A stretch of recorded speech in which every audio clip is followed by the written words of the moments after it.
सियासत में सस्पेंस खत्म हो गया है और तय हो गया है देवा भाऊ यानी देवेंद्र फडणवीस महाराष्ट्र के सीएम बनेंगे। देवेंद्र फडणवीस तीसरी बार महाराष्ट्र की कमान संभालेंगे। अब महाराष्ट्र के मुख्यमंत्री के तौर पर देवेंद्र फडणवीस का राज्याभिषेक होगा। कल शपथ ग्रहण की कार्यक्रम फिक्स है।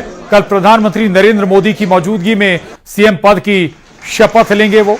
उनके साथ एकनाथ शिंदे और अजीत पवार डिप्टी सीएम पद की शपथ ग्रहण करेंगे और सरकार गठन को लेकर देवेंद्र फडणवीस समेत एकनाथ शिंदे, अजीत पवार और महायुति नेताओं ने राजभवन वो पहुंचे और राज्यपाल से मुलाकात की।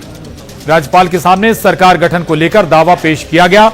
इससे पहले बीजेपी विधायक दल की बैठक में फडणवीस को सर्वसम्मति से नेता चुना गया। विधायक दल का नेता चुने जाने के बाद देवेंद्र फडणवीस ने विधायकों को संबोधित करते हुए उनका आभार जताया और महाराष्ट्र की जनता को दंडवत प्रणाम भी किया। उन्होंने कहा कि मोदी हैं तो मुमकिन है और एक हैं तो सेफ हैं।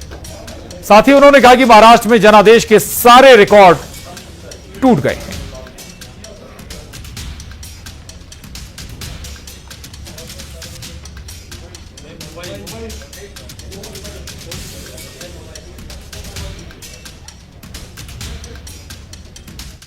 संपूर्ण टीमचं मी मनापासून अभिनंदन करतो, आभार मानतो आणि अर्थातच तुम्ही सगळे लोक आहात म्हणून मी इथे आहे।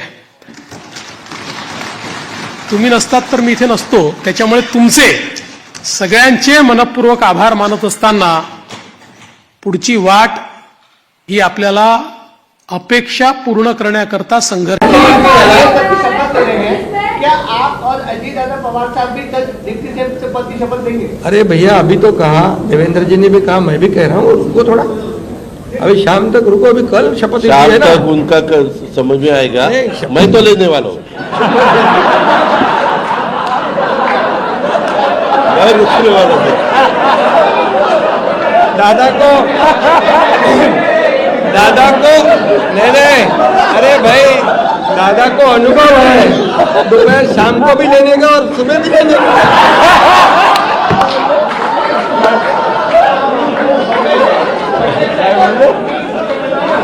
परंतु ऐका, पूर्वी आम्ही सकाळी दोघांनी घेतली होती, तो हे राहून गेलेलो होता। आता पुढे 5 वर्ष आता ठेवणार आहे। और आज राहुल गांधी और